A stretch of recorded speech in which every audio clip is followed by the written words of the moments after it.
Bueno, vamos a tratar ahora un tema que es bastante importante y que permanece vigente en lo que es la cavidad bucal, ¿no? Que son las lesiones malignas. Si bien es cierto, nosotros no las tratamos, sí la debemos detectar.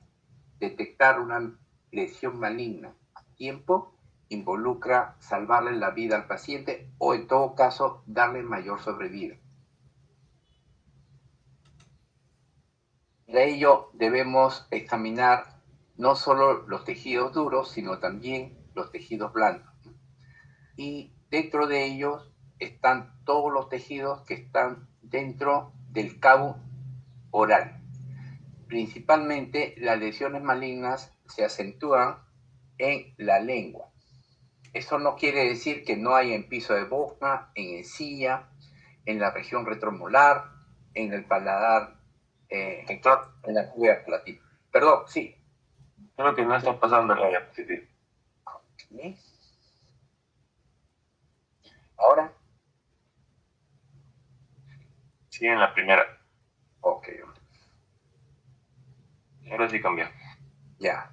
Entonces, debemos recordar este esquema porque allí vamos a observar los tejidos blandos, ¿no? Y el cáncer se va a acentuar principalmente en los bordes laterales de la lengua, pero también puede estar en el piso de boca, en la región retromolar, en la bóveda palatina, y también hay cáncer de encía, como vamos a ver. El cáncer empieza en una célula. Fíjese que empieza en una célula y esta célula pierde su capacidad de nacer, crecer y morir, ¿no? Que es la apoptosis. O sea, al no morir se vuelve inmortal y se reproduce y se reproduce. Si bien es cierto, el porcentaje de todos los cánceres, el de la cavidad oral, era de 2 a 3%, en la actualidad está llegando a un 5%. Entonces, y por supuesto que el porcentaje de muertes por cáncer también está aumentando.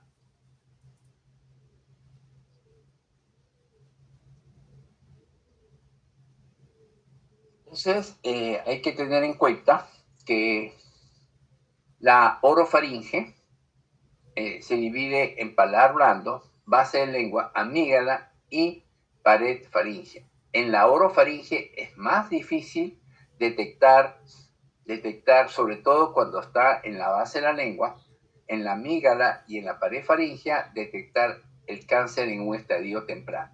Pero en lo que corresponde a la cavidad oral, que sería la primera porción, donde vemos labios, lengua, encía, es más fácil hacer un diagnóstico precoz.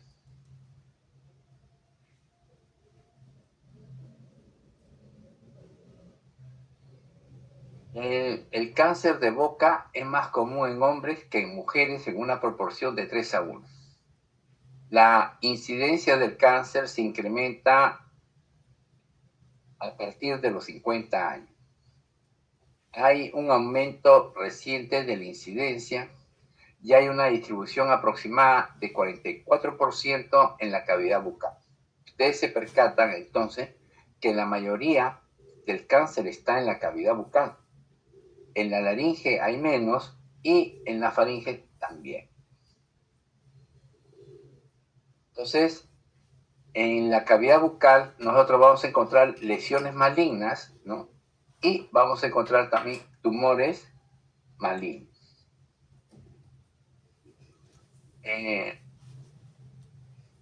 Con la finalidad de determinar las zonas de la cavidad bucal, nosotros vamos a optar por denominar triángulo anterior. Y el triángulo posterior de la cavidad bucal estaría en la orofaringe, ¿no? La orofaringe ya corresponde a la especialidad de otorrinolaringología. Pero en el triángulo anterior, que corresponde a la lengua y labios, piso de boca y encía, nos corresponde fundamentalmente a nuestra especialidad, ¿no? Esta sería el cáncer orofaringio que se ubicaría en el triángulo posterior.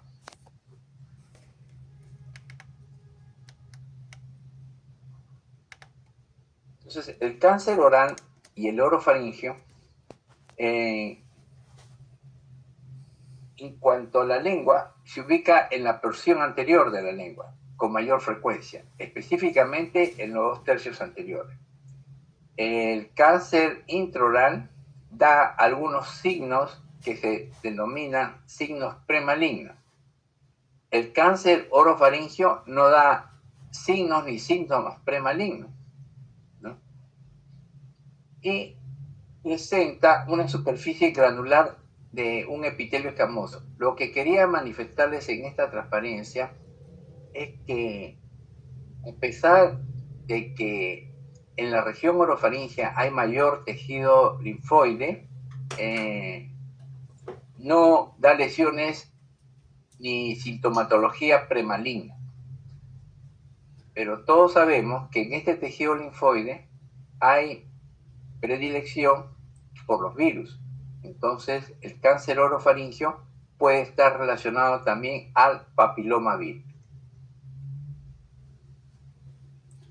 Por ejemplo, si nosotros vemos esta lesión, ¿no? Es un aumento de volumen que casi toma la mitad del paladar, con las improntas que está viéndose, la coloración y zonas ulceradas, aparte de una mala higiene bucal, un descuido absoluto, nosotros ya sabemos que este es un cáncer bucal avanzado. Es un cáncer bucal avanzado y probablemente este paciente tenga poco tiempo de vida desde cuando ya lo examinamos, ¿no? Para que el cáncer llegue hasta esta sintomatología, entonces tiene que estar en un periodo ya sano. Voy a presentarles algunos pacientes que hemos podido observar en el transcurso de la práctica clínica y vemos, por ejemplo, esta paciente que aparentemente llegó porque tenía una molestia en la cavidad bucal, ¿no? Y llega en esta condición. O sea, apenas el paciente abre la boca, casi ya se ve que hay un aumento de volumen. Abre la boca, había restricción de la abertura bucal y fíjense esta lesión absolutamente grande, ¿no? De superficie granular, aparentemente un epitelio escamoso. Y nótese, este es otro paciente que nos lo deriva para un tratamiento bucal. Nótese las características de la encía. Ahorita estoy en clase, te devuelvo la llamada. Nótese las características de la encía, ¿no? Este también es un cáncer, pero fíjense, pareciera que este cáncer fuera menos agresivo que este cáncer. Este cáncer le dio una mayor sobrevida a este paciente y este cáncer se lo llevó a este paciente en menos de 6 meses. En menos de 6 meses. Fíjense, las características no corresponden a una lesión benigna. Y este es un paciente que ha tenido tratamiento odontológico, ahí se ve unas amalgamas. Entonces, y este es un paciente joven. Este es una paciente de 60 años, este es un paciente de 45 años. Entonces, el cáncer tiene diversos comportamientos. ¿Y qué va a hacer que este comportamiento varíe? Su estirpe histopatológica. Hay cánceres que son agresivos y con lesiones pequeñas matan al paciente. Y hay cánceres que son más grandes y más lentos.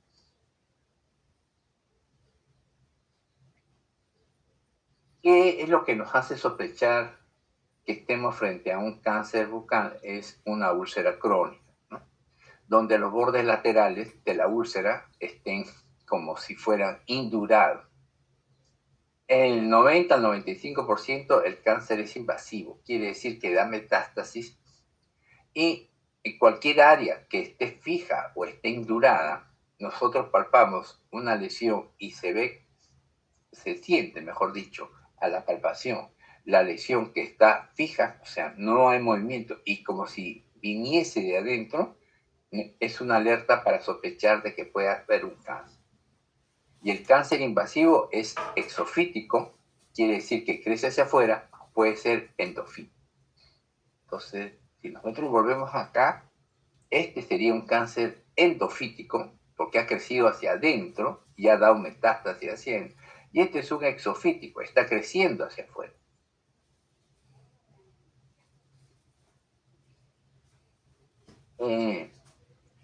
Nosotros necesitaríamos de una biopsia para saber que este es un cáncer.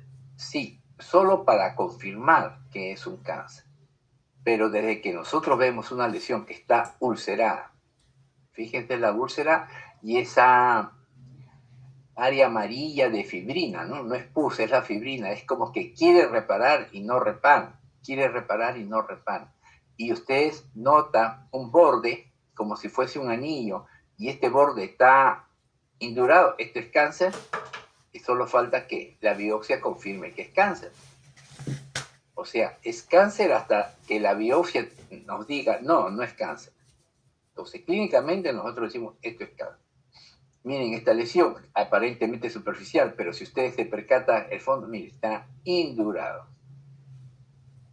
Esta lesión, acá no se ve tanto la fibrina, miren en los bordes, pero nótese que hay como si fuese un anillo que está indurado. Este está. Miren, acá hay como una especie de cráter con fibrina. Este es cáncer. Cáncer de lengua, de labio y de mucosa yugal.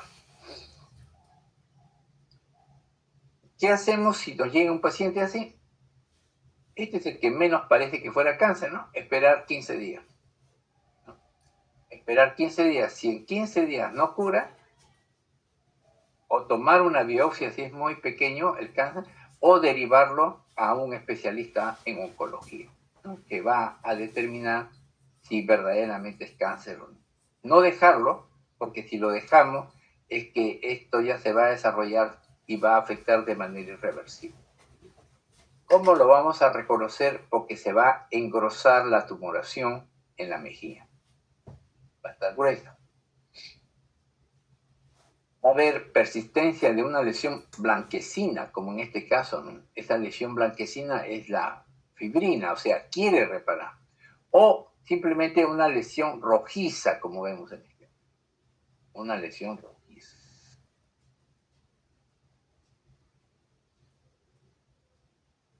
Cuando ya está tomando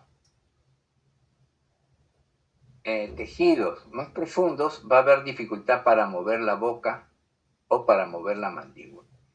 Estos signos ya son signos patognomónicos de un cáncer que está avanzado. El cáncer faríngeo, como lo hemos dicho, ya corresponde al área de otorrinolaringología. Está un tercio posterior de la cavidad bucal, o triángulo posterior, como queremos decir, y corresponde a la base de la lengua, a la fosa amigdaliana, a la base del paladar blando, ¿no? A la zona del paladar blando. Y como les dije que allí había tejido linfoide, el virus papiloma humano tiene predilección por esto. Y entonces el mayor contagio por virus, ya sea el Epstein-Barr o el papiloma humano, han hecho posible que el cáncer bucal haya aumentado de 3% a 5 o 6% en algunas regiones.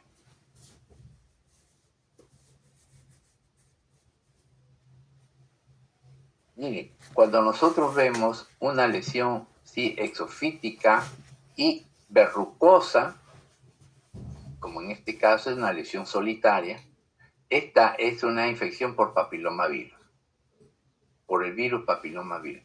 El virus papilomavirus corresponde a 150 familias de virus, de los cuales el 16 y el 22, ¿no? El PBH16 y PBH22 son los que causan cáncer. O sea que el virus papilomavirus lo podemos tener muchas personas, pero solo el 16 y el 22 son los que causan cáncer. Por ejemplo, acá tenemos una serie de lesiones papilomatosas, ¿no? Y vamos a encontrar, a ver, son por papilomas, ¿no? Por papilomavirus, pero no necesariamente los que van a formar cáncer. Esta es más sospechosa de cáncer que esta. Esto ya sabemos que es una papilomatosis, que puede tener virus papiloma, pero que no son del tipo que originan cáncer de boca. Entonces nosotros debemos tener el concepto como profesionales de la salud de cómo está el cáncer en un comienzo. Esta también es una paciente del hospital, es una paciente que era ingeniera. Nosotros decimos que el cáncer es más frecuente en hombres, pero en este caso era una mujer joven, ¿no? No era una persona mayor. Mire, había recibido mucho tratamiento y habían visto una lesión pequeña y no le habían hecho mucho caso o simplemente le habían dado algunos toques. Entonces, si nosotros vemos una lesión de esta naturaleza, lo primero que hacemos es decir, saque la lengua y le ponemos que la lengua hacia un lado y jalamos un poquito y hacia el otro lado, porque nosotros sabemos que el cáncer es más frecuente está en los bordes laterales de la lengua y tenemos que observar también el piso. Entonces fíjense que al sacar la lengua lo que se veía es indudable, no necesito otro dato más para saber que esto es un cáncer, ¿no? Tenemos borde indurado, miren, y la parte de en medio ulcerada y con esa expresión de una tinción amarilla, ¿no? Que corresponde a la zona de reparación o que quiere reparar, pero fíjense los bordes indurados, es cáncer, ¿no? Entonces, lo que se hace es inmediatamente derivar a oncología. Eso es lo que nosotros hacemos, los cirujanos maxilofaciales, no tratamos cáncer. Muchas veces en la práctica hospitalaria he notado que los colegas, los cirujanos dentistas que trabajan en el policlínico, los tumores que los cirujanos maxilofaciales tratamos, como los ameloblastomas, los mixomas, los granulomas células gigantes, los derivan al servicio de cabeza y cuello. Y estas lesiones, que es evidentemente un cáncer, nos derivan a los maxilofaciales. Entonces, aprovechando esta clase, quiero decirles los maxilofaciales, que es una especialidad quirúrgica de la odontología, no trata cáncer. Así el cáncer sea pequeño. El cáncer le corresponde al médico oncólogo de cabeza y cuello. En todo caso, a oncología. Muchas veces no se opera inmediatamente, sino estos pacientes tienen que recibir previamente quimioterapia para evitar la diseminación o radioterapia para hacer que el tumor no crezca. Entonces, la quimioterapia es para evitar la metástasis o disminuir la posibilidad de metástasis, y la radioterapia es para que el tumor no crezca, acelerado. Debemos recordar también nuestras clases de histología y de histopatología, y recordamos estas que ven, estas células que están en la base, por si se llaman células basales, tienen esta característica, y las células más superficiales que conforman el epitelio normal tienen esta característica. Conforme se van acercando a la superficie se vuelven planos, ¿no? Y en la base son de características en forma de cilindros. Entonces, esto es un epitelio normal. Pero a veces nosotros vemos que por prótesis, por ejemplo, el epitelio ha crecido, ¿no? Y decimos, en la mucosa hiperplástica. Entonces, en un tejido hiperplástico vemos que han aumentado el número de células, pero conservan la arquitectura normal. Ustedes se den cuenta, la hiperplasia conserva la arquitectura normal. Células basales, las células superficiales también son planas, semejante a la normal, pero en mayor número. Por eso que vemos un tejido redundante, un tejido que supera la superficie. Pero cuando nosotros hablamos de cáncer o precáncer, ya hablamos de displasia. Y la displasia puede ser displasia leve, displasia moderada o displasia severa. Entonces, ¿qué observamos nosotros en una displasia? Observamos las mismas células basales, pero que ya están cambiando de forma. Y encontramos un tejido desorganizado. Fíjense, ya no está tan organizado como en la hiperplasia, sino empieza a desorganizarse. Las células planas también. Y si ustedes se percatan, los núcleos están creciendo, se vuelven hipercromáticos y son núcleos ya más grandes, ¿no? El histopatólogo le llama esto coilocito, porque da la apariencia de un huevo frito. Entonces aparecen los coilocitos y se ve un tejido desorganizado. Bueno, la displasia leve va a ir a la displasia severa, y la displasia severa se considera un carcinoma en el mismo sitio. Por ejemplo, se denomina carcinoma in situ. Entonces, hasta el carcinoma in situ, nosotros podemos, o mejor dicho, se puede operar y se puede tratar quirúrgicamente. Cuando esta displasia severa, que ya es prácticamente un cáncer, fíjese cómo van aumentando y cómo van cambiando de color los coilocitos, ¿no? Las células desorganizadas.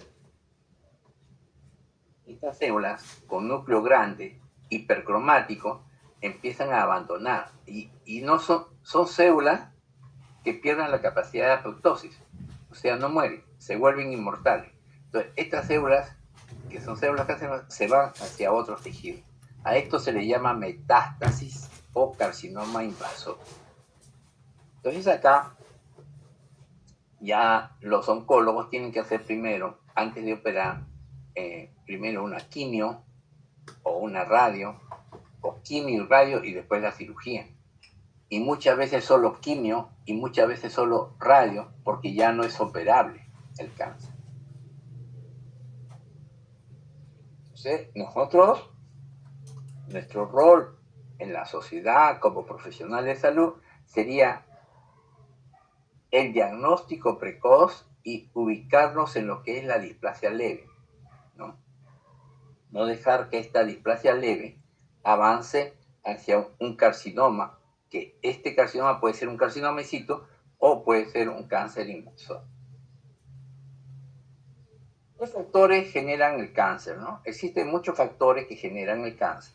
Los factores pueden ser irritaciones, o pueden ser factores ambientales, o pueden ser factores inmunes. Dentro de las irritaciones, estas pueden ser mecánicas, térmicas, pueden ser radiaciones, o pueden ser irritaciones químicas, ¿no?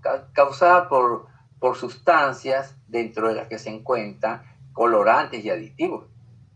Hay que tener en cuenta esto, ¿no? Y todas las sustancias que tienen colorantes y aditivos causan cáncer, no. Lo causan en aquellas personas que tienen una predisposición para esta agresión. Las radiaciones, ya sea que provengan de radiaciones ultravioletas, las más estudiadas son los rayos solares, ¿no? Y algunas sustancias radioactivas.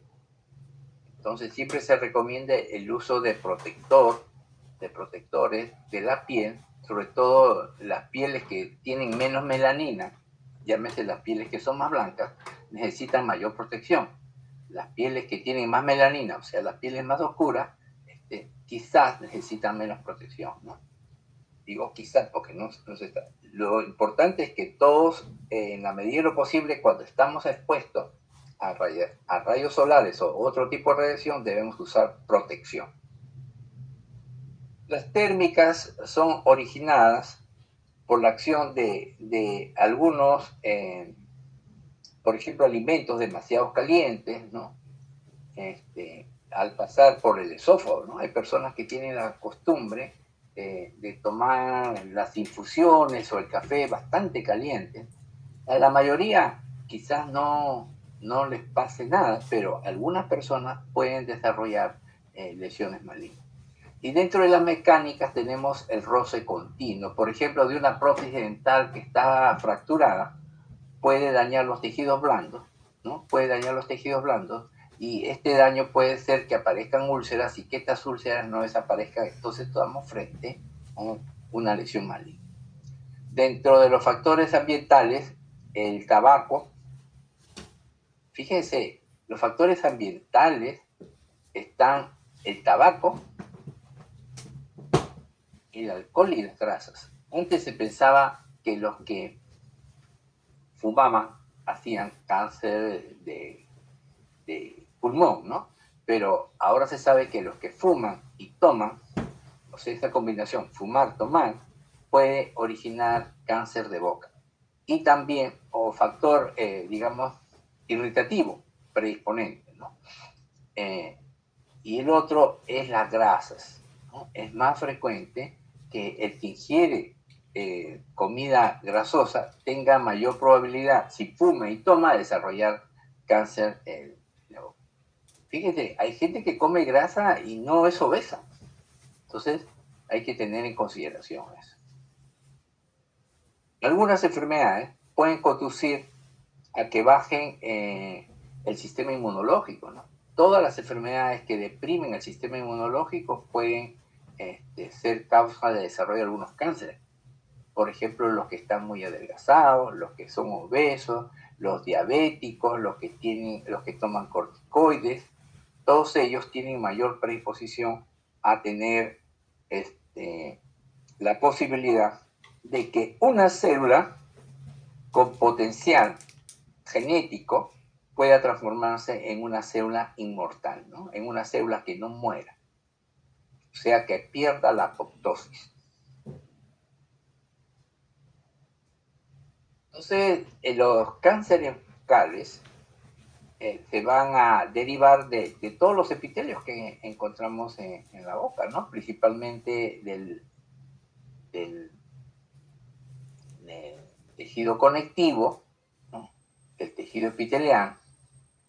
Entonces, del tejido epitelial encontramos el mayor porcentaje de cánceres, ¿no? De la cavidad bucal. Si tenemos oportunidad de ver un cáncer en cavidad bucal, el mayor porcentaje va a ser un cáncer denominado epidermoide, ¿no?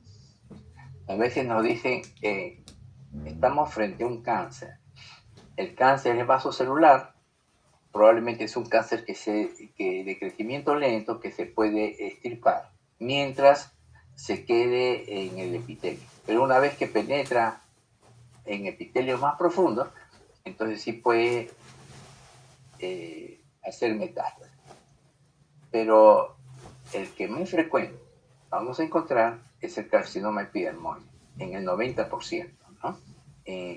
Este carcinoma es de células escamosas, ¿no? Es decir, células escamosas o epidermoide es lo mismo. Entonces, el carcinoma verrucoso, que es el que vimos en la lengua, por ejemplo, el carcinoma de células fusiformes. Fíjense que este cáncer es muy agresivo, ¿no? No se debe ni tocar. Siempre que nosotros veamos un melanoma, que es etimológicamente es la mancha, es un lunar oscuro, o puede ser un lunar negro o un lunar marrón. Este melanoma es muy agresivo porque es de crecimiento lento, pero a la vez se va infiltrando en el tiempo. Y a veces cuando se hace la biopsia y no se saca todo el melanoma, esto inmediatamente invade. Entonces hay que tener mucho cuidado con el melanoma. Puede haber cáncer que provenga de células salivales menores, que se llama el adenocarcinoma. Y también existe un carcinoma que se llama mucoepitelioide y el adenoquístico y el carcinoma vasocelular. En realidad, la oncología en el área bucal es todo un gran capítulo de la oncología general, ¿no? Como especialidad médica. Pero nosotros debemos tener presente siempre el carcinoma de células escamosas, que es el carcinoma más frecuente. Y dentro de los tumores malignos derivados ya del tejido conectivo, vamos a encontrar el fibrosarcoma. Su nombre lo dice, deriva de los fibroblastos. El fibrohistocitoma maligno, derivado de fibroblastos y de histocitos malignos. Esta es una combinación. El liposarcoma, fíjense, está derivado de los adipocitos. El angiosarcoma, derivado de células endoteliales de los vasos sanguíneos. Y este es un cáncer que también está presente, que es el rhabdomiosarcoma, que está derivado de células del músculo estriado. Siempre hemos bregado para la inclusión de este diagrama. Este es el diagrama de la Organización Mundial de la Salud de los tejidos blandos. Este diagrama no es incluido en el odontograma. Y en el odontograma, por ley, solo debemos ver los tejidos duros y los dientes. Pero no nos dan la oportunidad de poder determinar las lesiones de los tejidos blandos. Por lo menos estoy hablando de lo que sucede en el Seguro Social y quizás probablemente en salud. No sé si en otras instituciones haya diagrama de tejidos blandos, porque esto nos da a nosotros la posibilidad de hacer estomatología, no solo odontología, ¿no? En el sentido estricto de dientes, sino estomatología de poder ver la boca y anotar, ¿no?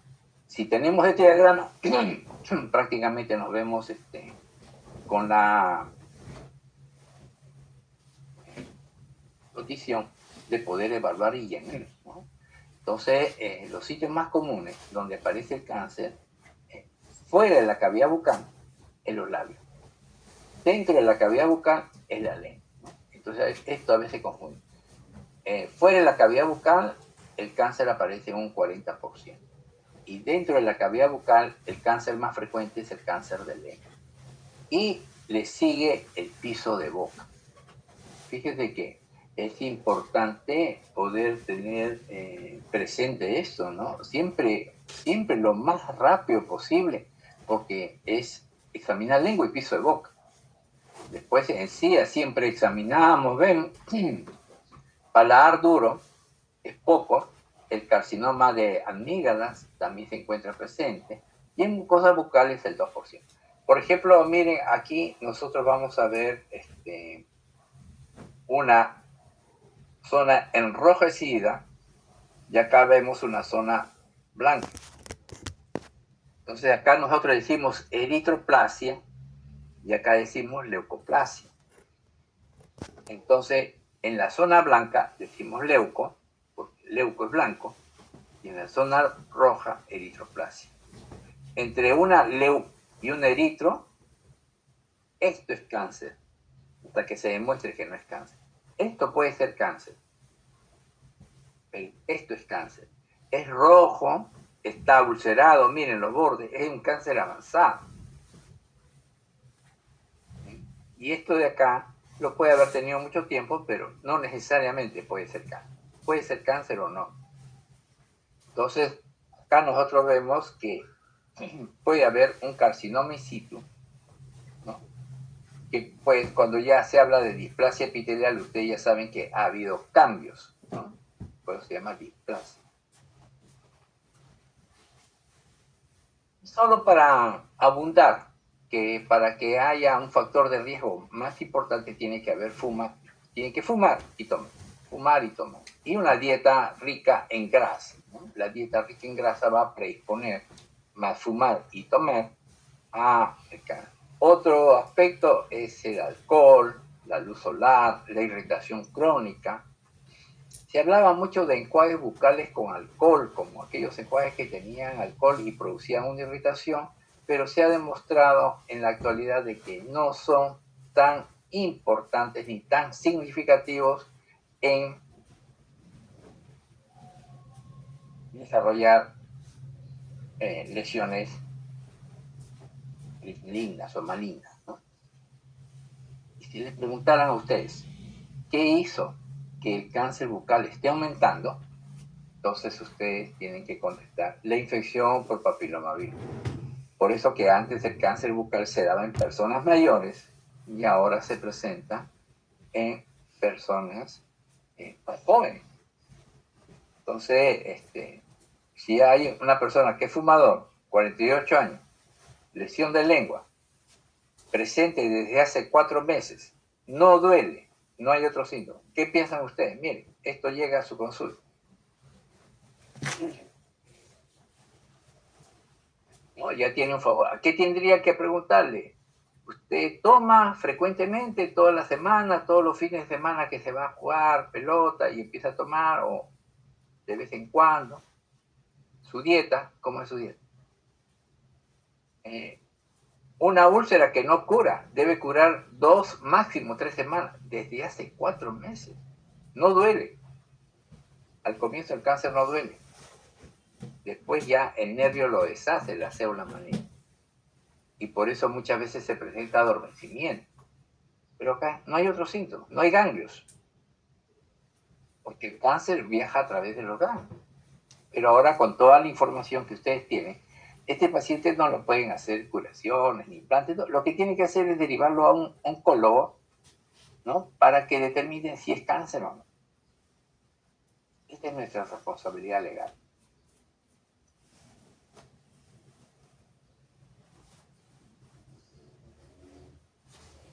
Entonces siempre ver características, la posible etiología, ¿no? Una biopsia, un tratamiento y observar, ¿no?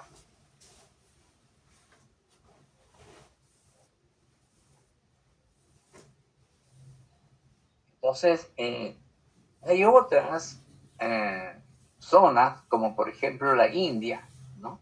Donde hay mayor porcentaje de cáncer, ¿no? Tanto aumenta que puede llegar a un 40%. Son personas que tienen costumbres o hábitos de estar mascando tabaco, de estar, a veces el cigarrillo lo ponen al revés y para que no se apague, y se llama fumar para adentro. Es una costumbre que ya se ha dejado, pero en algunas latitudes en India, por ejemplo, subsiste, ¿no?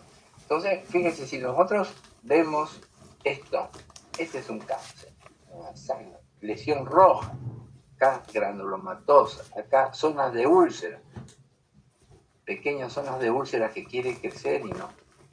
Fíjense acá, piso de boca, esto es cáncer, miren esta forma. Son lesiones absolutamente que ustedes no distinguen. Entonces, si usted ve una lesión fea que no distingue, cáncer, ¿para qué? Que demuestre que no es cáncer. Miren estas características. Cáncer. Cáncer. Fíjense esta lesión.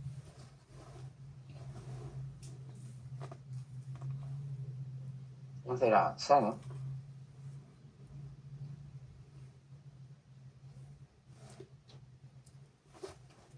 Avanzado. Tan cualquiera que puede observar se dice, no, este es un cáncer. Las características de esta lesión. Entonces ya hemos hablado que dentro de la etiología está estos dos aspectos juntos. Tabaco, fumar y dieta grasa. Aparte, si ingresa el papilomavirus, más la genética, antecedentes familiares, padres, la radiación, la contaminación ambiental, algunos fármacos y la grasa que ya hemos dicho, todos son factores que van a originar. ¿Qué es lo que debemos hacer nosotros con todos nuestros pacientes? Siempre examinar cuello, ¿no? En nuestra consulta debemos examinar cuello. Y la primera forma de examinar cuello es la ectoscopía.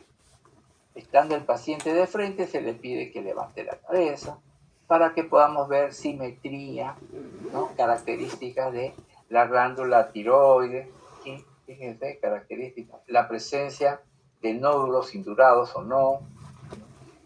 Este es el músculo, acá ven ustedes el músculo externo cleidomastoideo con su fascículo externar y su fascículo clavicular, ¿no?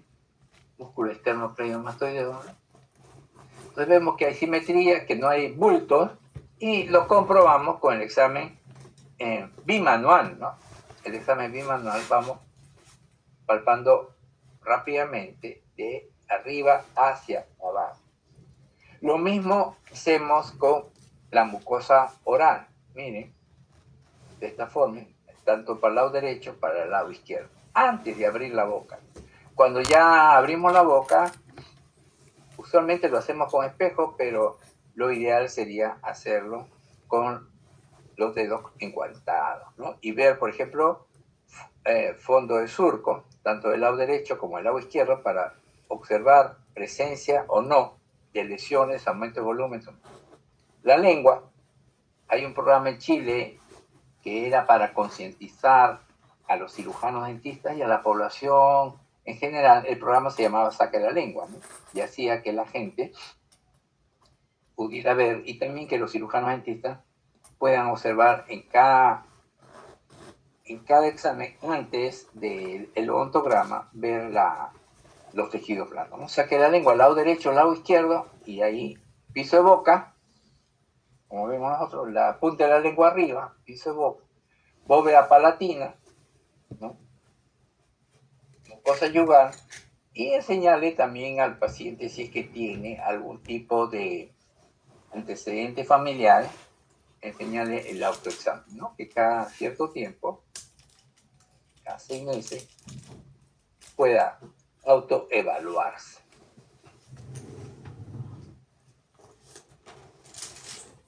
Este es un melanoma, pero que ha crecido, ¿no? De manera bastante considerable, ¿no? Probablemente al comienzo fue una pequeña mancha, y fíjense en las características, ¿no? Zonas irregulares, una tinción bastante oscura. Miren aquí, melanoma en la encía. Yo vi un caso que sacaron el melanoma, ¿no? Un tratamiento conservador, y al poco tiempo volvió a salir. Y al poco tiempo el paciente murió. Entonces, fíjense que el melanoma puede salir en cualquier zona. Y no se olviden siempre de poder evaluar toda la región del cuello, ¿no? La evaluación es frente al paciente para evaluar la región anterior, ¿no? Del cuello, y la evaluación es bimanual, y vamos avanzando con los dedos, ¿no? Hasta arriba, y de ahí vamos bajando hasta el cuello. ¿Qué vamos buscando? Vamos buscando estos puntos verdes, que son los ganglios. Estos ganglios no se deben palpar usualmente. Nosotros decimos no hay palpación. Si nosotros lo palpamos, vemos la consistencia, y si está indurado, nos dicen que ponemos que es ganglio indurado. ¿Y qué debemos hacer frente a un ganglio indurado? O derivarlo o hacer una biopsia. Usualmente lo que corresponde es derivar cabeza y cuello para que haga el estudio o no, pero nosotros salvamos la responsabilidad porque encontramos un ganglio derivado. ¿Y por qué es importante los ganglios? Porque el cáncer viaja, o sea, las células malignas viajan a través del sistema linfático. Miren, este es un caso de un joven que presentó esta lesión. No tenía ningún síntoma. ¿Y qué es lo que descubrieron en el examen que acá había un aumento de volumen. Entonces, al ver este aumento de volumen, o sea, un ganglio indurado, recién se percataron en esta lesión pequeña. Este es un melanoma. Y lamentablemente era muy tarde para el paciente, ¿no? Era muy tarde. El paciente falleció relativamente joven. Bueno, acá está la ubicación de los sistemas de ganglios, ¿no? Que ustedes pueden repasar de acuerdo a la anatomía, todos estos grupos, ¿no? El grupo 1 se llama submentoniano y submandibular, acá están los ganglios. Tenemos los diversos grupos y las diversas zonas de la región. Entonces, solo para ir terminando ya, vamos a recordar esta regla de los 7, que es un poco antigua, pero vale la pena tenerla presente, ¿no? Se dice que cuando hay una lesión y tiene 7 días, entonces lo que nosotros pensamos es que hay una infección, ¿no?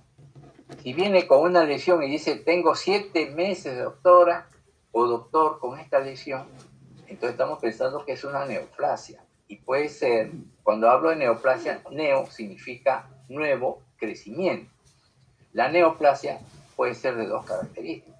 Una neoplasia benigna, que puede ser un ameloblastoma, un mixoma, o una neoplasia maligna que definitivamente es un cáncer, ¿no? Y si el paciente dice, oh, lo tengo hace 7 años, entonces pensamos que es una lesión congénita. Entonces la regla de los 7 es importante en cuanto a 7 días, 7 meses, 7 años, porque nos da una orientación de aviso. También hay la regla de los años, ¿no? La regla de los años es, si tiene menos de 20 años, estamos pensando que es una inflamación, ¿no? Un poco más lejos, que puede ser congénita o que puede ser neoplasia. En cambio, si tiene 40 años, lo primero que pensamos que es neoplasia. Lo segundo, que puede ser inflamatorio. Y lo tercero, que puede ser congénita. Es decir, cuando son jóvenes, pensamos que es inflamatorio. Cuando son mayores, pensamos que es neoplasia. Y en el adulto, tenemos la regla del 80%. Entonces, en el adulto, el 80% es neoplasia. Y de esas neoplasias, el 80% es maligno. Y de esa maligna, el 80% es metastásica. Fíjense, y el 80%, el primario está por encima de la víctima. O sea, el cáncer primario está por encima.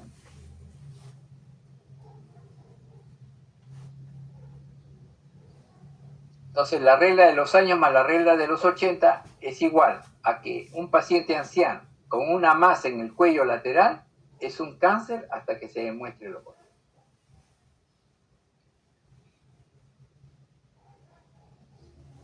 Entonces, acá vemos rápidamente, ya para terminar esta parte, estas son lesiones blancas, ¿no es cierto? Son leucoplasias. ¿Qué debemos hacer? Hay que biopsiarlo. Pero acá hay leucoplasias más otro tipo de lesión, ¿se dan cuenta? Pueden ser un líquen, una neoplasia más un líquen, pueden coexistir dos lesiones. Neoplasia, eritroplasia, rojo. Neoplasia, entre neoplasia y eritroplasia, lo más cercano al cáncer es la eritroplasia. Fíjense, este tipo de lesiones. Y para terminar, vamos a ver lo que es la eritroplasia. La eritroplasia, la eritroplasia la ven acá en la encía, en la lengua y en el paladar, ¿no? Entonces, todas estas lesiones son cáncer, hasta que se demuestre lo contrario. Entonces, nuestro deber es derivar cáncer.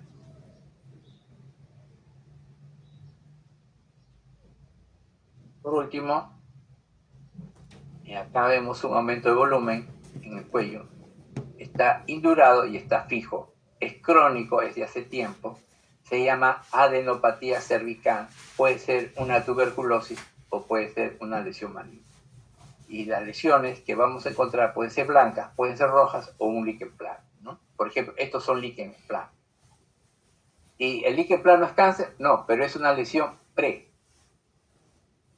premaligna, ¿sí? Y lo peor es encontrar lesiones rojas y blancas. Y se denomina leucoeritroplasias. Las leucoeritroplasias son lesiones que frecuentemente son cáncer, ¿no? Una leucoplasia y una eritroplasia.